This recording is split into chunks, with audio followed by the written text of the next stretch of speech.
here. Oh, and this is going to go up? Yeah. Is that right? Right, it's not on right now. No, Can I see it? Yeah, you're good? it's fine. Okay.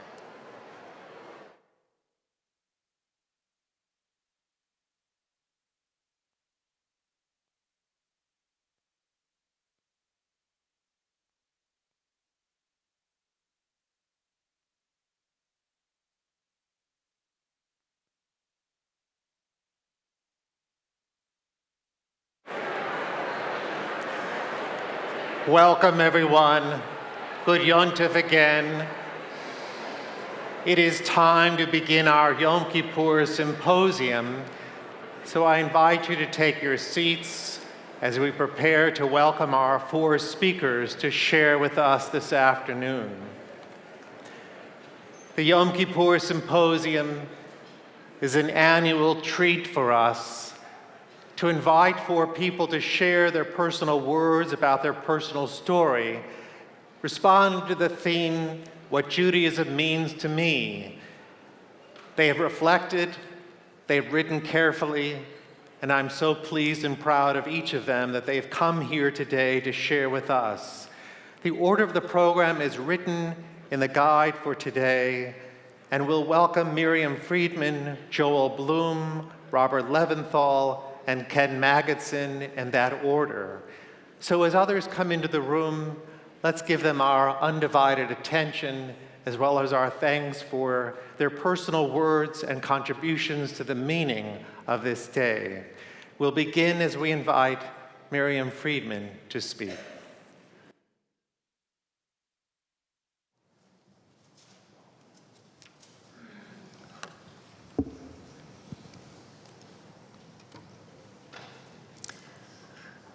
The last time I spoke with my father, I was in Nacogdoches, Texas, visiting my aunt and uncle, Esther and Sam Levy. Daddy called me to tell me my little brother Herbie had a date that day, and they'd all gone swimming, and that he missed counting my freckles popping out in the sunshine. He mentioned his toe was giving him trouble, and then he said, "See you tomorrow." The next day, I took the train back to Houston. When I arrived, I saw, standing on the platform, my father's two sisters, Aunt Mamie Kalman, Aunt Rose Tyrus, and my little brother. I loved my two aunts, but I wasn't expecting them. They told me Daddy was sick, so they came to pick me up. I began to cry, and Aunt Rose said, "Don't cry, you'll make us cry." Herbie and I sat in the back seat. "I brought you a present," I told him. He looked down, shook his head, "No." "You're really gonna like it." Another silent no. Something was wrong. We turned off Ennis Street onto Wichita. There was an ambulance in our driveway. Probably my heart stopped. I remember getting out of the car and Mama running out of the house, catching Herbie and me on the grass on a little slope of the front yard I thought of as a hill. I could see people on the screen porch and the small lumbago bush with blue flowers by the front steps. Together we fell on the grassy slope. "He tried so hard to live," Mama said. "He tried to wait for you. He loved you both so much." The year was 1952. Daddy was 40, Mama was 34, I was 9, Herbie was 5. Philip Kalman had succumbed to the ravages of uncontrollable type 1 diabetes. That day lives in my memory as crystal clear as if it were yesterday, a moment of being as solid as brick. If you were to drive by 3007 Wichita, you wouldn't see a hill. It didn't disappear because of climate change. It was just so slight, but to me it was a hill I loved to climb up and roll down onto the sidewalk. Rabbi Malev conducted the funeral, but Herbie and I didn't go. Mama thought that was best, and maybe she was right. Family and friends came in droves every night. We had a huge Kalman and Pepper family on my father's side and Levy's on Mama's. They were at all the minions each night. One night, Cantor Wagner took me for a walk. We walked up Ennis across Rosedale toward Sutton Elementary. He told me to think of my daddy as up in the sky watching over us. He's watching over us now. He knows you miss him, and he will always watch over you. I looked up at the sky, and I thought that was better than nothing, but not exactly what I'd wanted. Remember, I was only 9, nearly 10. Loss became my new normal. Expectation of good, a curse. I went back to Sutton, 5th grade, feeling different from others, frightened. Herbie started 1st grade. Mama taught Beth Israel. I thought we were doing pretty well until Mama started dating. That's a weird feeling. Then a man turned up in our living room several times. I hated him on sight. He was a widower with 3 sons, 7, 5, and an infant. We went to their house for the baby's first birthday, my soon-to-be brother Steve, who lay in his crib covered with chicken pox. His mother had died when he was 2 months old.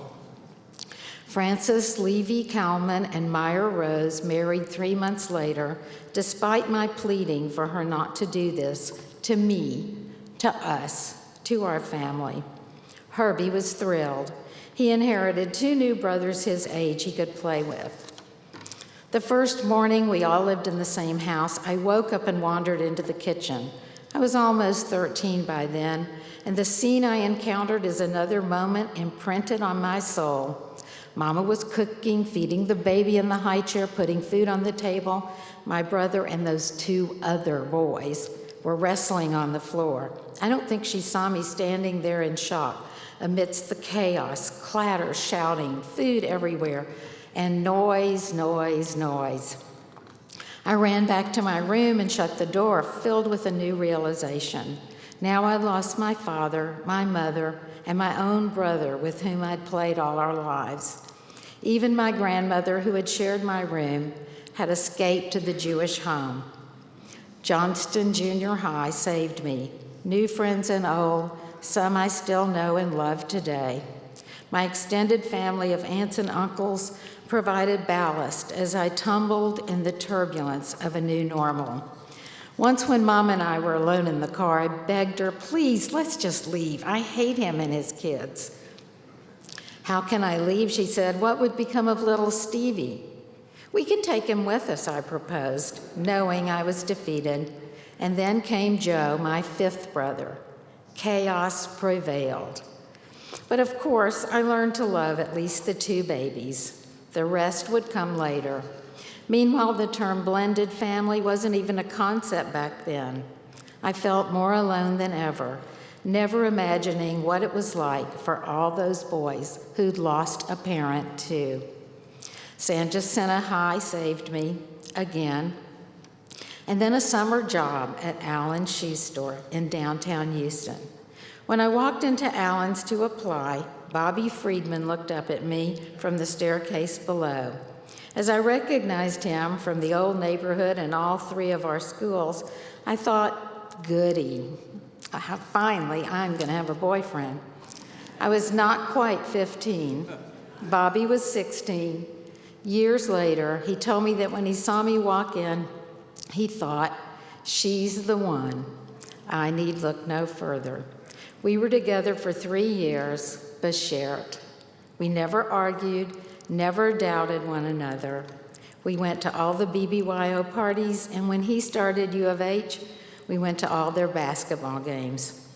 We planned our life. Our combined goals resonated with Jewish values, Jewish identities. Coming from 2 families of limited means, we decided while he went to medical school, I would go to college to find a career that would allow me to work and earn the money to help complete his training. It was a good plan, honest, humble, and realistic. My mother didn't think so. Halfway through my senior year, she began to try to break us up. She was furious about my dating only one boy, and she hated it when I discovered the new profession for women called dental hygiene. It only took 2 years, and I would have a respectable profession. Then I could work, and we could get married. It was the way things were back then, if you were lucky. Bobby and I were lucky. And then we were not. Ultimately, my mother won. I gave in to her demands against my better judgment, though even until her dying day, she could not explain her action, not accept she'd been wrong. And I could never accept what I'd let happen to me so long ago.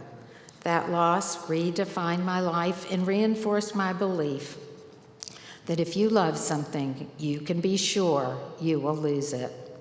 In Rabbi Lyon's book, God of Me, his chapter, God Loves Me, imagines God as a parent. If I had been seeing God as a parent, no wonder with every disappointment I felt abandoned.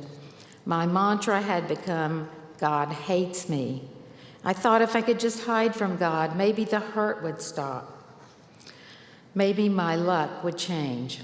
Yet even as I feared God's presence, I held tight to my identity as a Jew. I married a man for whom I was totally unsuited, and though our marriage struggled through the years, we maintained a Jewish home and family life. Once recently, while writing a play, I heard a character say, "In a bad marriage, even the good times are bad. In a good marriage, even the bad times are good." How'd she know that, I wondered. Nevertheless, my children, Peppy Harris Witcher and Earl Kalman Harris, demonstrate in their own lives our success together as parents. I take pride in watching them weave the lessons of their own lives into good parenting and marriage skills. After 40 years of struggling against every challenge, trudging up those hills, tumbling down, splattering my disappointments onto harsh pavement, I realized the challenges weren't so steep after all. I could have walked up those hills without breathing hard. I could have walked down them, standing proudly upright. I didn't have to crash into the cement with every challenge. I could have made softer landings. Real personal growth began when I chose to leave dental hygiene as a career, return to college to expand my understanding of the world. I arrived with 2 questions. First, how do people know how to live in this world? How do people create a place for themselves? And second, what is courage if you're a woman? Those questions became the quest that led me to literary studies, biography and memoir, and women's studies through life stories. In the course of my journey, one of my goals was to discover a lost woman writer and bring her back to life.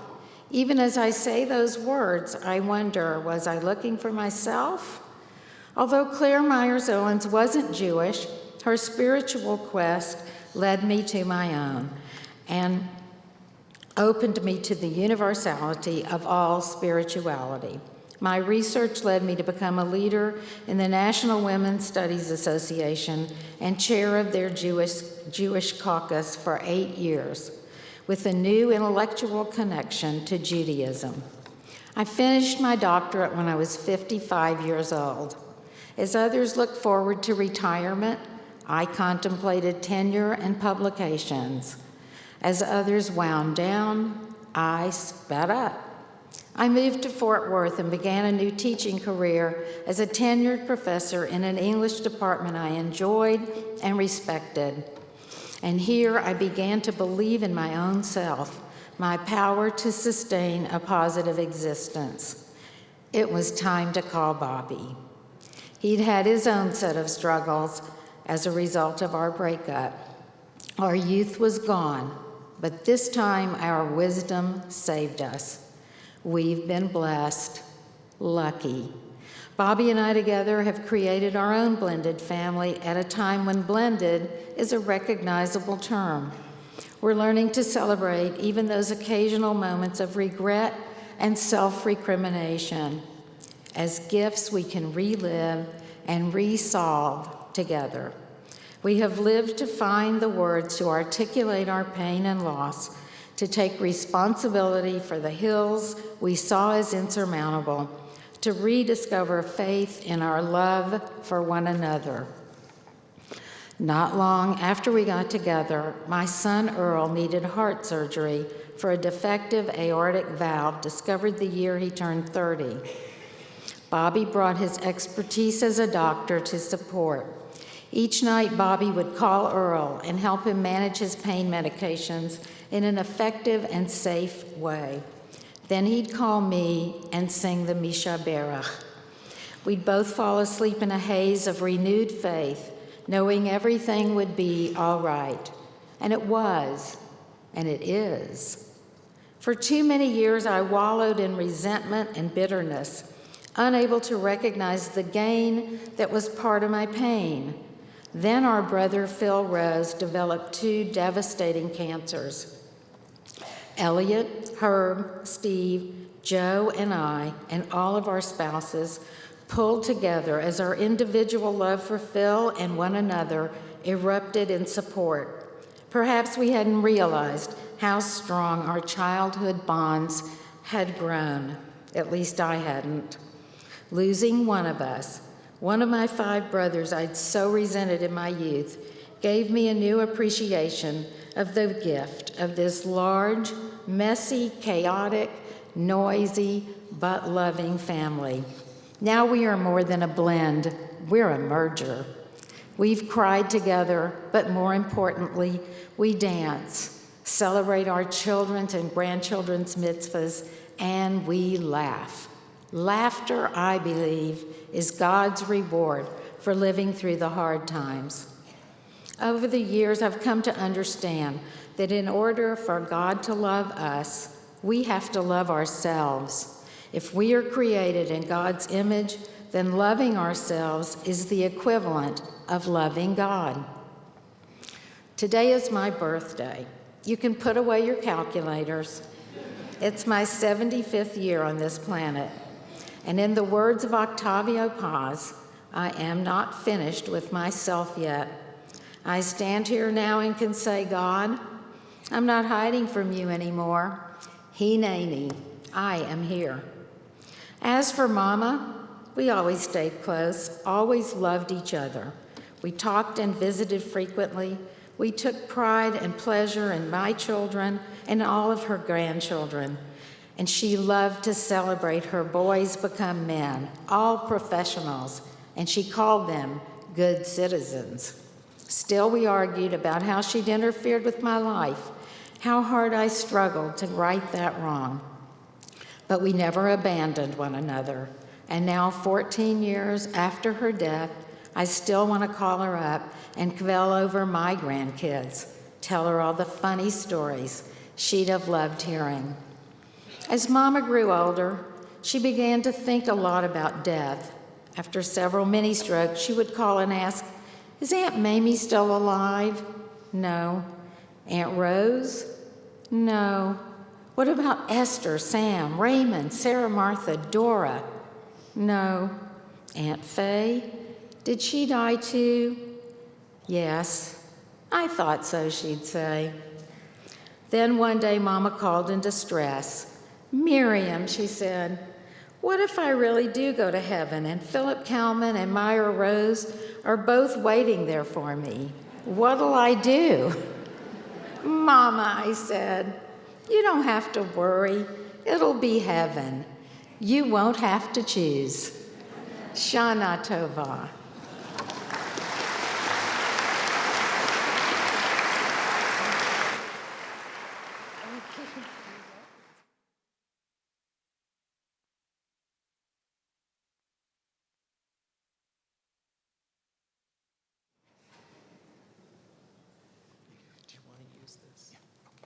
I don't know where the other one is. I don't either. I'm sorry. Okay, I'm ready.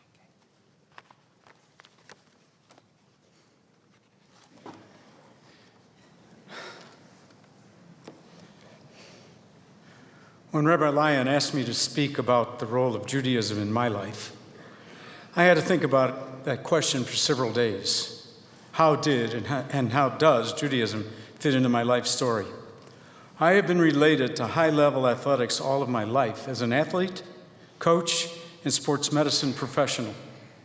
But how did Judaism help me formulate the ethical approaches which fit into that world? As I was preparing for my bar mitzvah, I also began learning the game of tennis, and that began to take precedence over most everything.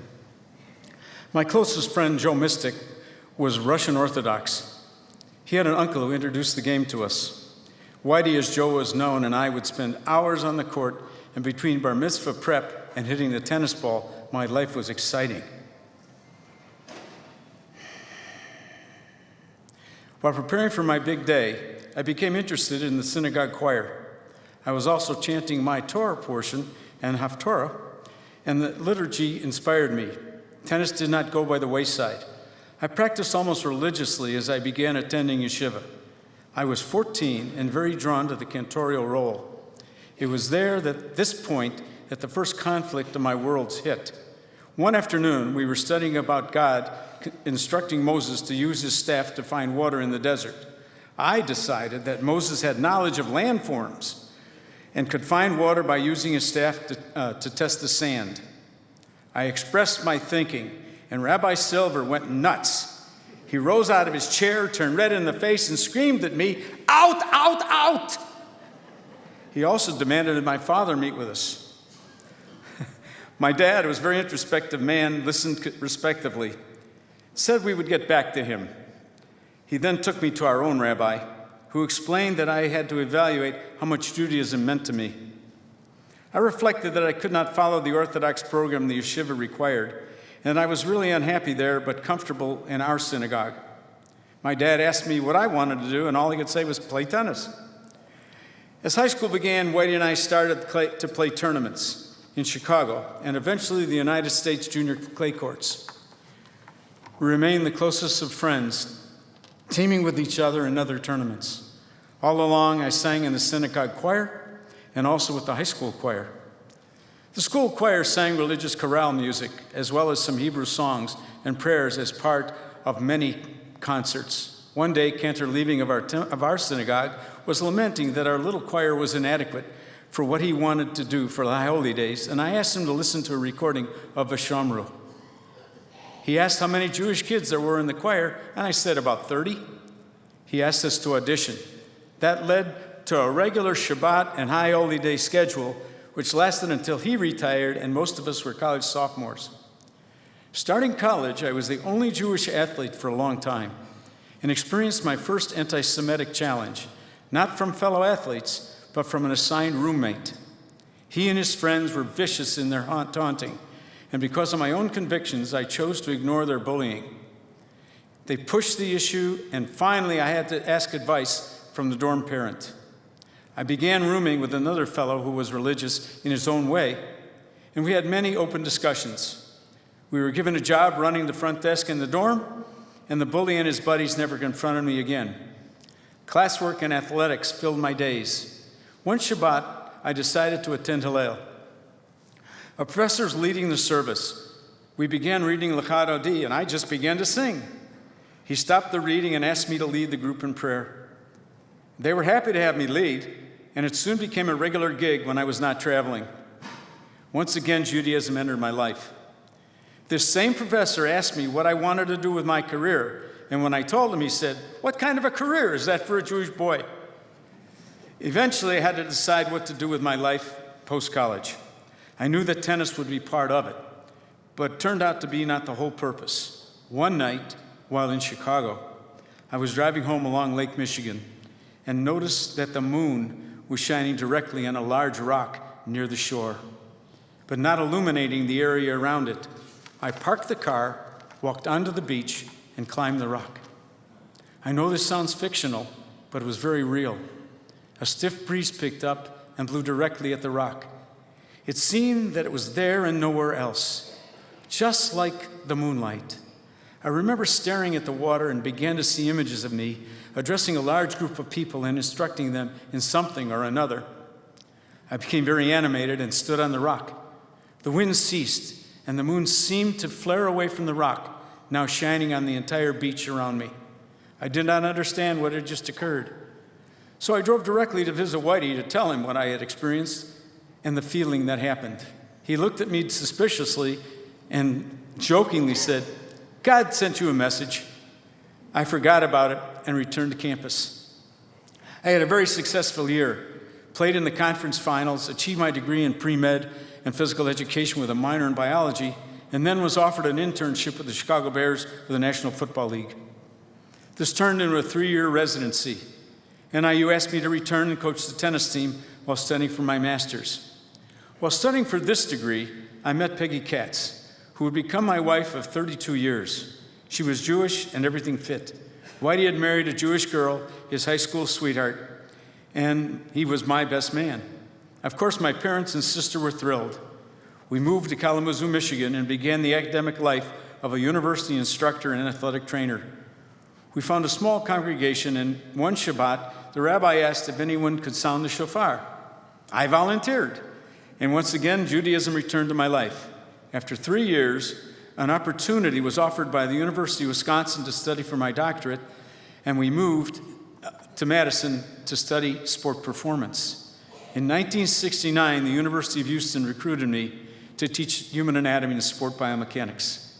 We had 2 sons, and 8 years later, Peggy was diagnosed with thyroid cancer and underwent surgery to remove the gland. It evolved that she had been radiated as a child for the removal of her tonsils in a military medical experiment when she was 11.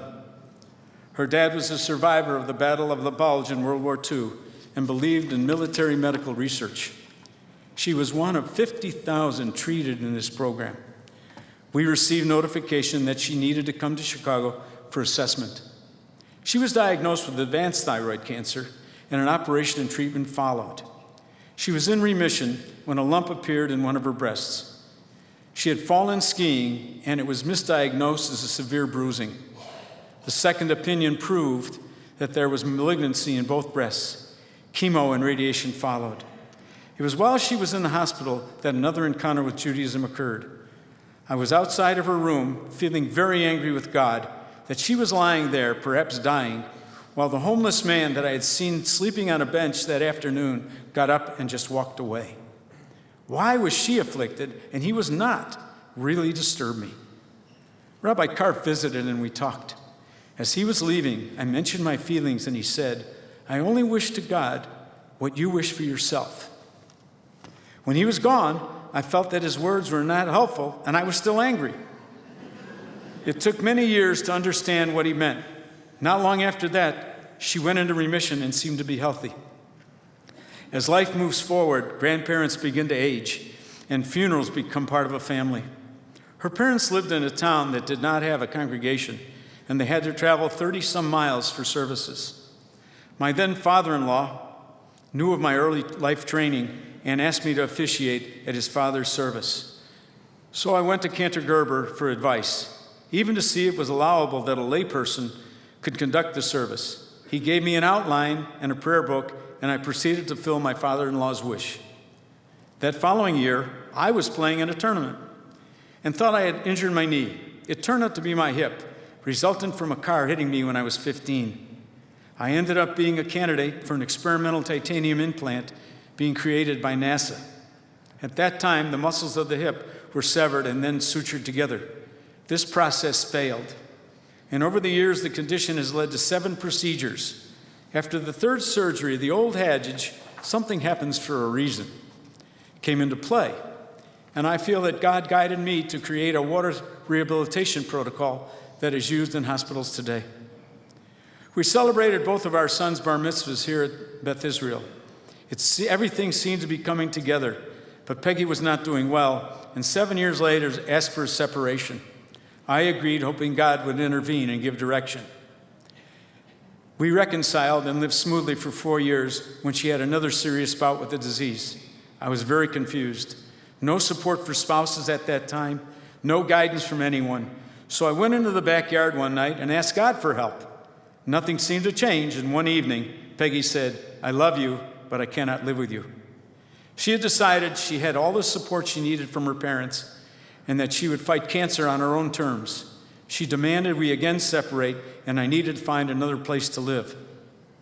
I did so, but my faith told me to be a mensch about it, her illness and what was happening. I continued to seek answers from God, but again lost faith. We did not divorce, but I continued to help her financially cover her treatments. I again turned to athletics to get me through this difficult time. I began cycling, riding for causes as well as for fitness. I began a new life with new people and began coming to Beth Israel for Shabbat. As Peggy got worse, it became more and more of a challenge to communicate with her, and I decided to ask for a get and went to see Rabbi Glickman. At the time, it was not possible, so I let it ride. While I was developing my new life and friendships, I met Risa, who, because I had not really spoken to another female other than Peggy, colleagues or students, completely petrified me. A close friend of hers encouraged me to speak to her, and when I finally did, my whole perspective changed. The story of our romance began that way. Peggy was still struggling with cancer and getting worse. We were not talking, and we're still technically married. Risa and I were growing closer as a couple and knew something needed to happen to give clarity and direction to the situation. Rabbi Lyon was then an assistant rabbi, and I decided to have him meet Risa and give us both guidance. He understood my position immediately and told us both to keep believing in each other and God. In August of 1999, Peggy succumbed to stage 4 cancer, and I asked to attend the funeral. I was no longer considered and regarded as a family member by her parents and sat with the congregation at her service. My sons were my greatest support, and her siblings treated me well. Returning to Houston, Risa and I discussed that we definitely wanted a future together, but how to begin that road was a serious question. Rabbi Lyon was again there for us. He told us we had to wait a period of time before we could go further our plans, and that we should attend the basic Judaism classes together. Judaism returned into my life again, and she became a student. She has an American Indian heritage, and when we finally married, the ceremony contained both traditions. Whitey was our best man. We drank wine from a ceremonial clay flagon and broke the wine glass in a ceremony that contained elements from both cultures. Our wedding culminated with us being blessed at the end of the aisle instead of under the kuppah. We were now married, and our life unfolded. I continued to teach at U of H and got more and more focused on my career, and subsequently received many accolades and teaching awards for my work. Sport biomechanics has become a growing field, and one in which I'm proud to be part of. But as important is that Risa and I have become part of the Beth Israel family. We became members of the outreach committee, and when Rabbi Scott joined our rabbinate, we immediately stepped up to assist. 12 years later, we are still very involved with the Passover workshop for basic Judaism. Rabbi Scott allows me to assist in leading the Seder, and Risa initially organized the food menu. Now she just asks us, and the marvelous committee members step up and magically produce the meal. I have even been asked to lead Seders in Catholic churches in Houston who want to learn our traditions. In 2014, we were honored by Beth Israel with the Congregation's Spirit Award. 2 years later, Whitey succumbed to lung cancer, and his wife of 52 years asked me to lead a memorial service. I reflected on our friendship of 69 years, not only our athletic years, but life itself. I used our Judaic traditions for the service. Needless to say, it was very emotional, and we still feel his presence. Athletics are still very much part of my daily life. I cycle, lift weights, aqua jog, swim, and Risa and I attempt to ballroom dance. My clinical work continues, helping athletes and the public either rehab or prepare for performance and adjust to the daily skills of daily living. Rabbi Lyon pointed out to me that the teachings of our Torah tell us a man is measured by his deeds. I had never thought of my career or even my life in those words, since I have forever searched for inner peace. My message this day can only be culminated in one way. I believe I had found shalom.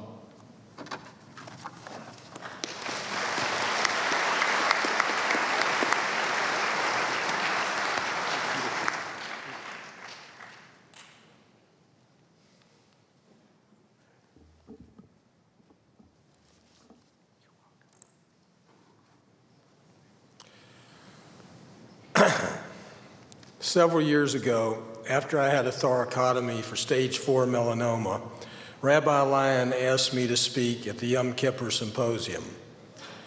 I respectfully and good conscience declined. This time, when he was nice enough to ask me and to repeat the invitation, Tara, who is my great influence and my daughter, in no uncertain terms told me that I would speak and she would prefer that my speech would make people cry because year after year she has enjoyed those types of speeches. Thankfully, I have nothing to relate that would cause tears. Although, like other families, we have had our share of sadness and heartbreak. If not tears, my daughter said, "You better be charming." Well, that's not exactly my forte either. In thinking about what I could and would say, I realized that there were 4 women who have contributed to my religious strength during good times and bad. I am a native Houstonian, born at St. Joseph's Hospital, the only maternity hospital in Houston at that time, on the same day that my doppelganger and friend Don Aaron was born. My family lived in Bel Air, and I can remember my whole family sleeping in the living room after my parents had purchased a window unit. But I do not remember anything specific about attending religious school at the Old Temple. Clearly at the time, air conditioning was of a greater import in my world than my Jewish education. I knew I was Jewish, my family was Jewish, and most of my parents' friends were Beth Israel Jewish. My family moved to Wharton, Texas when I was 11 years old. It was a small city with a much smaller Jewish population. But there was a conservative Orthodox congregation that my family did not join because we were Reform and proud of it.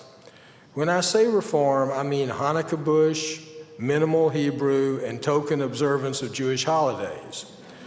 My dad could not have cared less, but my mother was going to make certain that I would be confirmed at Beth Israel just as she had been. My mom, who helped mold my Jewish identity, would schlep me to Houston every Saturday morning until I was confirmed. My parents did not discuss bar mitzvah with me, and I never had one, which has at times made me feel like a second-class Jew, maybe at 83. My maternal grandmother, Joanna Schwartz Leon, we called her Mama Joe, lived with us.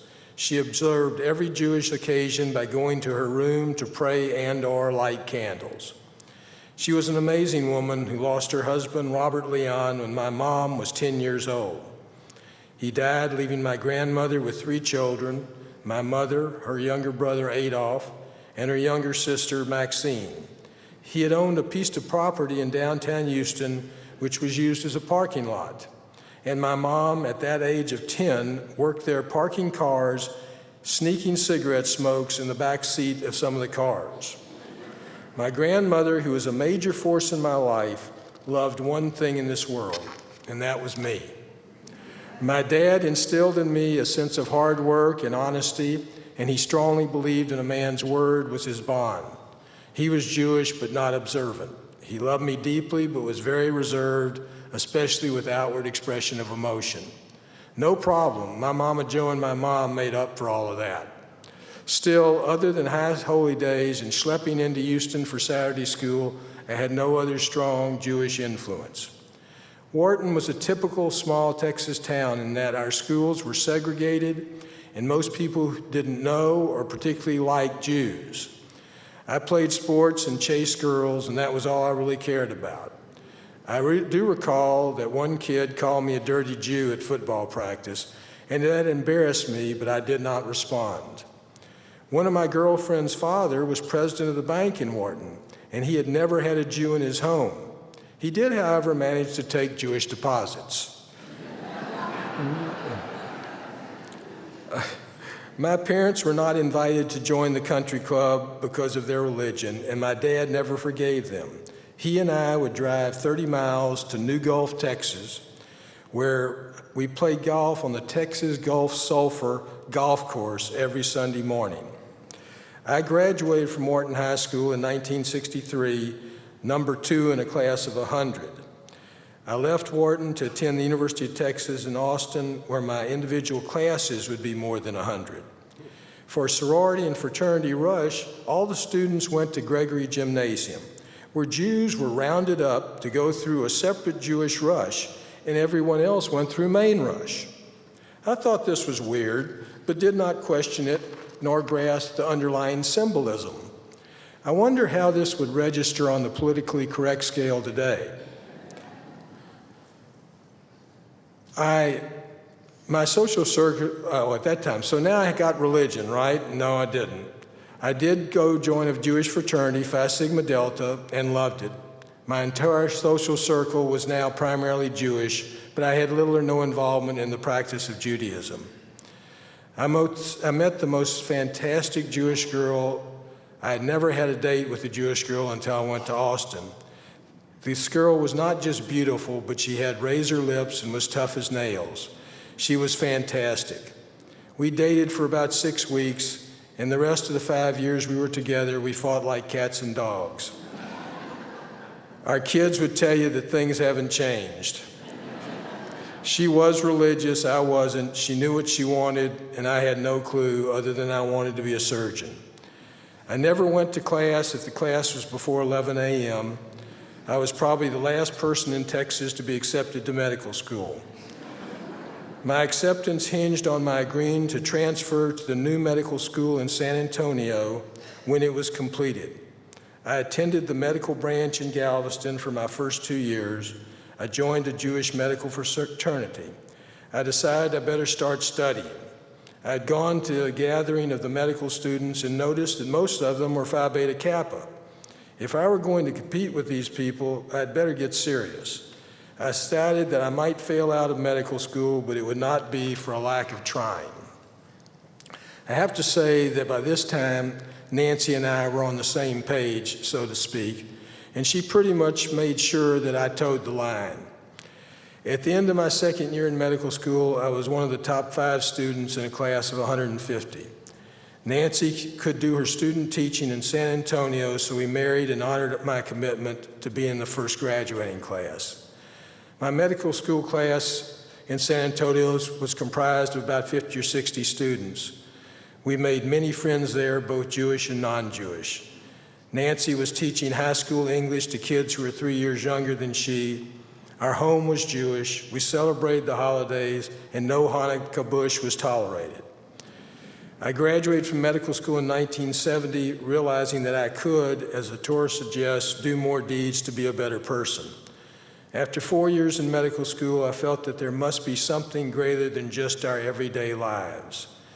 The Torah's call to repair the world now made sense to me, and my Jewish identity grew, not by leaps and bounds, but in slow, measured, small steps. As president of the first graduating class at the University of Texas Medical School in San Antonio, I spoke during commencement, as did Ralph Yarborough, the Democratic senator from Texas. Even then, it was becoming obvious that our healthcare system was inadequate and our country would have to fix it. That worked out well, didn't it? I spoke against President Johnson's mandated medical delivery for seniors program because I feared government involvement in medical treatment decisions. Despite our government's denials, my fears have proven to be true. We left Texas for Los Angeles, where I'd been accepted to a surgery internship at University of California, Los Angeles. We were excited and enthusiastic about this gigantic step. As an intern, I can remember endless hours of surgery followed by more endless hours of hospital rounds and very little sleep. UCLA utilized the Johns Hopkins system, which meant that the house staff, interns and residents, were on call for their patients 24 hours a day, 7 days a week. It was grueling and inhumane system, but it made the priorities crystal clear. The doctor was responsible for his or her patients at all times. In late spring, I was sent a letter from the Wharton Draft Board that I was being inducted into the Army. I could complete my internship, but immediately after would be stationed at Fort Hood, Texas, as a captain and a general medical officer. Our oldest son, Rhett and Jared, were born 1 year apart during my 2 years of active duty. Nancy's rabbi from Austin came to Temple, Texas, where we lived, to give them their Hebrew names. My father had worked a deal with Nancy that he and my mother would not have a Christmas tree in their house if she would have the boys circumcised in the hospital and not have a bris. For me, seeing my children born made me believe in a higher being. Whether it made sense or anyone could prove it, I knew it had to be. Again, my Jewish identity grew. After Fort Hood, Nancy, the boys, and I returned to Los Angeles for my neurosurgical residency. Immediately, I was immersed in the program. My first 6 months were spent at Harbor General Hospital in the Compton area of Los Angeles. The hospital was 40 minutes from our house, and as the junior resident, I had to stay in the hospital every other night and frequently would be called back to the hospital at my nights off. I can remember many times falling asleep on my drive home. It was physically, emotionally, and mentally exhausting, but I loved it because it was doing what I wanted to do. As my residency continued, our 2 younger kids were born, Asher and Tara. My home life, except for my rotations through the neurology service and the research lab, was non-existent. Nancy would go grocery shopping with 4 kids under 5 years of age. Amazing. We both had made great friends through those times, but the differences in our lives were unbelievable. She held our family together with her inner strength and her strong Jewish identity, just as my mother and grandmother had for theirs. After finishing my residency, I had offers to stay in Los Angeles, but Nancy and I loved Houston, and we wanted to be closer to our families. Nancy, after we moved back to Houston, became active at Beth Israel through the day school, sisterhood, and becoming a member of the Board of Trustees. She always had a Jewish identity. I was a follower, not the leader in our Jewish home. We celebrated every Jewish holiday except possibly Simchat Torah. She surrounded our family in the traditions and rituals of the Jewish home. Determined to make Hanukkah as splendid as my parents' Christmas, she taught our kids about the mighty Maccabees, and to this day decorates our home for Hanukkah with a collection of Maccabee soldiers that number in the hundreds. We have been fortunate. I had a busy neurosurgical practice. In the early 1970s, I went to Nicaragua, and in the 1990s, I went to Croatia on humanitarian medical missions in efforts to, as the Torah directs, repair the world. We have many wonderful friends and many successes. All of our kids graduated from Lamar High School, and all went to college and earned degrees. Jared graduated from law school at the University of Texas with the Order of the Coif. We have been blessed by our daughter-in-law, Angie, and our son-in-law, Joseph. Both are Catholic and seem content to stay that way. We have 7 wonderful grandchildren. Our firstborn grandchild, Parker, was born 16 years ago with hydrocephalus. At an age of 6 weeks, he needed a shunt, and he will require one for the rest of his life. Okay?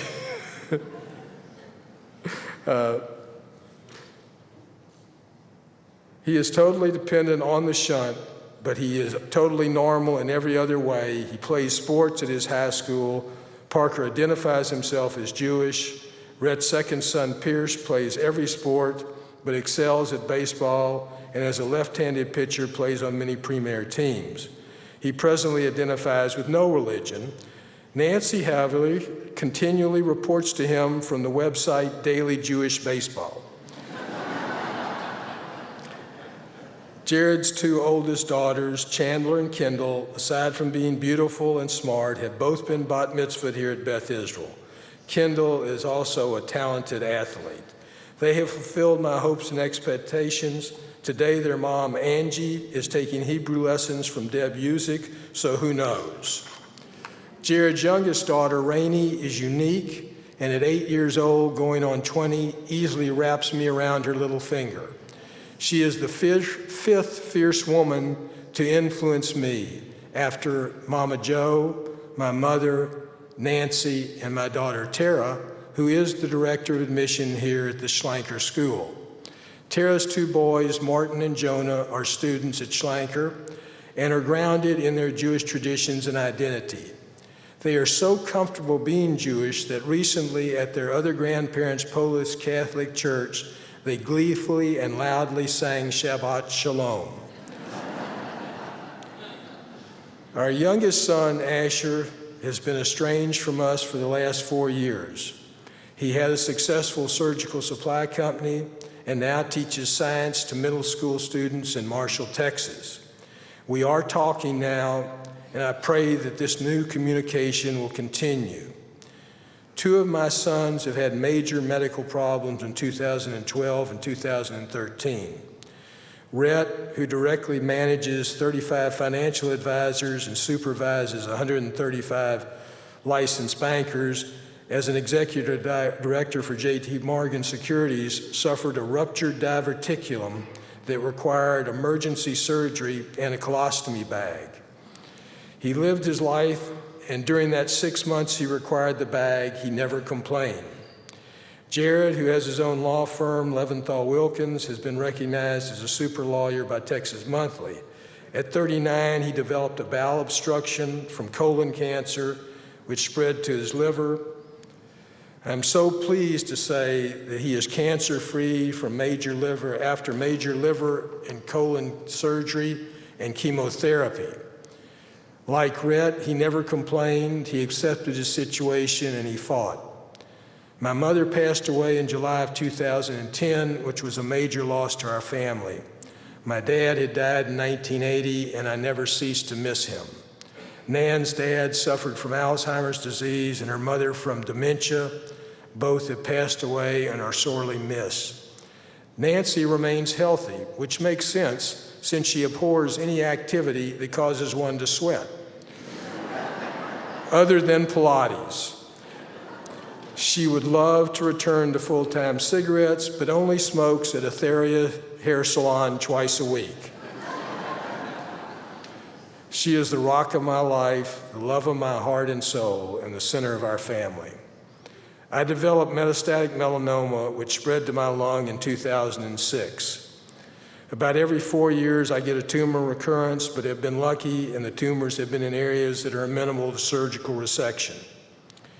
MD Anderson continues to be a beacon of light and hope to me as well as others.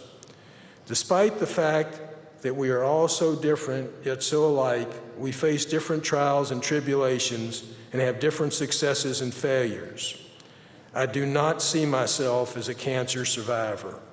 I will not let cancer define me. I realize from my cancer and from my patients who have malignant brain tumors that death is something we all face. When and where are the only questions. There are 2 days one should never worry about, yesterday and tomorrow, and I try to live every day and try to do good deeds, which is what the Torah asks of us. The Jewish family is based on the interaction of all its members, but the framework is a Jewish home, its rituals and customs. Through writing this speech, I realize that my family has given me strength to fight adversities throughout my life. Judaism binds my family from generation to generation. It is the underlying material of the fabric of my life. Lashana Tovah.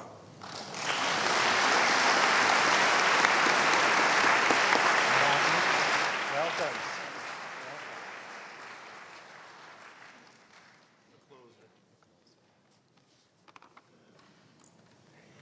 Thank you.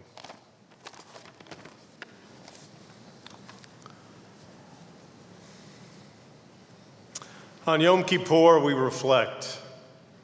I am so grateful for the richness of my Jewish heritage and identity. It has given me a spiritual foundation that has allowed me to deal with life's tragedies as well as triumphs. Every one of us deals with life's tragedies and enjoys life's triumphs. My father's father and mother fled from Belarus, White Russia, to Berlin at the turn of the last century. My grandfather studied voice at the Berlin Conservatory of Music and later became a tenor. They emigrated to the United States from Germany right before World War I. My grandmother was pregnant with my father on Ellis Island while also taking care of 3 other children. Singing on the stage was not sufficient regular work to support the family. A great opportunity to become a cantor of a Reformed congregation in Manhattan Beach near Coney Island in Brooklyn, New York, became available. He stayed there until his retirement as cantor emeritus in 1954. He was a true Maggid. My last name, Magidson, is derived from the Hebrew word Maggid, which is an itinerant rabbi who travels from village to village carrying news and stories. My grandfather's love for his congregation and their love for him was powerful. I remember he was always elegantly dressed to go to the synagogue. One of my recollections of his attire was his spats, a fancy shoe cover. My father, after marriage and the birth of 3 sons, moved to Southeast Washington, D.C. for employment after World War II. When his father died in 1961, he went to the synagogue every day for a year to say the mourner's Kaddish. When they were short of a minyan and we were not there, he would call us up and his sons would come so that the service could commence. My mother's parents came from Galicia, a former kingdom that straddles modern-day Poland and Ukraine in the early 1900s. They met in the Lower East Side of New York City as their villages were near each other in the old country. Grandpa was a poor tailor who had 4 daughters. Their life parallels the script from Fiddler on the Roof. Instead of Tevye the milkman, he was Isidore the tailor. The family was very orthodox. Men sat separately from women in the congregation. Religious holidays were scrupulously observed. The family was very close, but had little money. His beliefs provided much comfort for him and his family. My parents, once they were in the new Washington, D.C. area neighborhood, helped form a great Jewish community with other similarly situated families who came to D.C. after World War II for employment. They helped build a new sanctuary for the temple and participated in many of the congregational activities for all the family. Our family moved to suburban Maryland in 1956, and we joined a wonderful Jewish community in Silver Spring. In 1961, my twin brother and I celebrated our B'nai Mitzvah. This accomplishment was achieved after many years at Hebrew school and lessons with the cantor, learning Jewish rituals and traditions. Later, at the University of Maryland, I joined a Jewish fraternity where I made lifelong friends. 44 years ago, I moved to Houston to attend law school. Houston was a very different town in 1973 from Washington, D.C. The hottest news on television was Marvin Zindler's expose of the chicken ranch in LaGrange, Texas. This story later became the basis for the Broadway musical, Best Little Whorehouse in Texas. I was not quite prepared for the culture, heat, and humidity that Houston offered. However, the warmth and welcoming nature of the people of Houston was greatly appreciated. With few acquaintances, I found Beth Israel under the leadership of Sam Karf. The high holiday services since my first year have always been inspirational and my lifeline to this community and my Jewish identity. After law school, I became an assistant district attorney in Harris County. I have been a state and federal prosecutor in Houston for my entire career. I have learned to work closely with members of the judiciary, law enforcement agencies, and the defense bar, some of whom are members of this very congregation. To be successful in this environment is to earn trust in your words and deeds. Listening to the defense attorney plead his defense helps to ensure that justice is being done. Working closely with law enforcement ensures that you bring the most thoroughly investigated case to court. Always accurately represent your case in front of the judiciary. Not only is it the right thing to do, but it also brings integrity to you and the system. Carol Vance, the former Harris County District Attorney who hired me, told me that all your decisions made in the legal profession should be made as if Mike Wallace of 60 Minutes was in your face with his camera. A right decision is always easy to defend. I have been blessed to be asked by Governor Rick Perry to become the Harris County District Attorney to fill the unexpired term of Chuck Rosenthal in 2008. This was not an easy decision for my family and me. First of all, I was currently an assistant United States attorney, and it would require me to put my federal career on hold and possibly jeopardize my health and retirement benefits. Between the Department of Justice, the state of Texas, Harris County, and my U.S. attorney and me, a memorandum of understanding was completed, and I took office in March of 2008. My decision was also difficult because of the circumstances surrounding the need to fill the unexpired term. Racial and sexual emails on the district attorney's computer became public due to a court order in a civil rights case in federal court.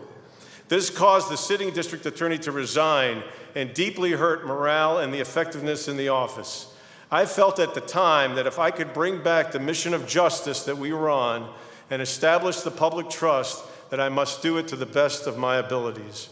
Remember, I work for a department of an ideal where your only duty every day was to ensure that justice was being done.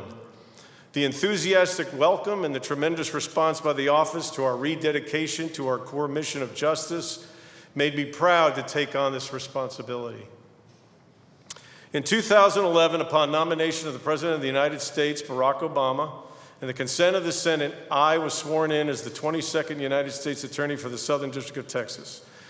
This judicial district not only encompasses the entire Houston metropolitan area, but also includes all of South Texas, from Laredo to Brownsville. I lost my place. And up the coast to Galveston.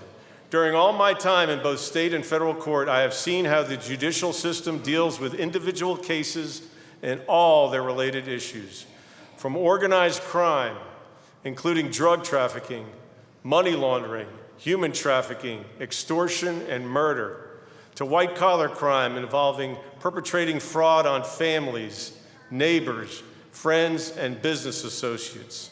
Having to balance my public duties and family life was difficult. All of us know the importance of family, and I always strove to achieve that balance. With federal courtrooms all over South Texas and the largest criminal docket in the United States, my time and what I did with it was crucial in living as balanced a life as I could. On March 10th, 2017, a Friday afternoon at around 3:30 p.m., I received a call from a close friend who was an attorney. She said, "Are you watching CNN?" I answered, "No." She said, "I think you've been fired." I said, "That couldn't be. No one has contacted me." She said, "Turn on CNN." So I did. The story was gone. However, I looked it up on the internet, and there it was. The President of the United States had asked for all 39 presidentially appointed United States attorneys to resign that day by midnight. It was from a press release from the Department of Justice. I called the Executive Office of the United States Attorneys, our administrative arm in D.C., and I spoke to the director, who apologetically said it was true and that the acting Deputy Attorney General was on the phone right now calling the affected United States attorneys. Knowing that the administration would be making changes at the time of the election, I had already planned on April 30th, 2017 as the date I was going to resign, but I hadn't publicly announced it. Each administration handles their resignations of appointees differently. However, the abruptness of the decision and its timing made me vulnerable to lost benefits. Dealing with bureaucracy is never easy, even for those inside the system. I found persistence to be a great asset. Eventually, everything worked out. By the way, I received that phone call at 7:30 p.m. that night while at dinner with my family. I have seen firsthand the failure of human beings. However, what my Jewish heritage has taught me is that there is hopefulness and redemption in all our lives. In every case I have prosecuted, there has been a moment of truth for those about to commit a crime. Should I say something to someone or close my eyes and join in thinking I can rationalize my conduct? To honor the ideal of justice on a daily basis has allowed me to bring into practice many of our Jewish tenets. Judaism has helped shape my beliefs in what is right and what is wrong. All my legal career and my case-related decisions have been founded on accountability for one's acts balanced with fairness and compassion. My Judaism gives me the foundation to handle all of life's tragedies and enjoy fully all of our triumphs. People make decisions every day to succeed or disappoint. My strong commitment to Judaism and its teachings allows me to appreciate the righteousness of God's justice, tempered with his mercy and compassion. The Yom Kippur service brings us all close to the godliness of our universe, and we are blessed for this. Amen.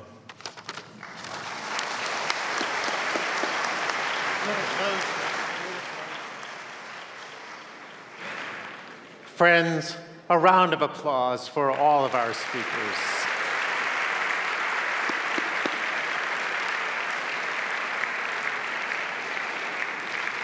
We thank you for listening, and we thank them for participating. The alternative service will begin in Levitt Hall at about 3:15. Our own afternoon service here will begin in about 10 minutes.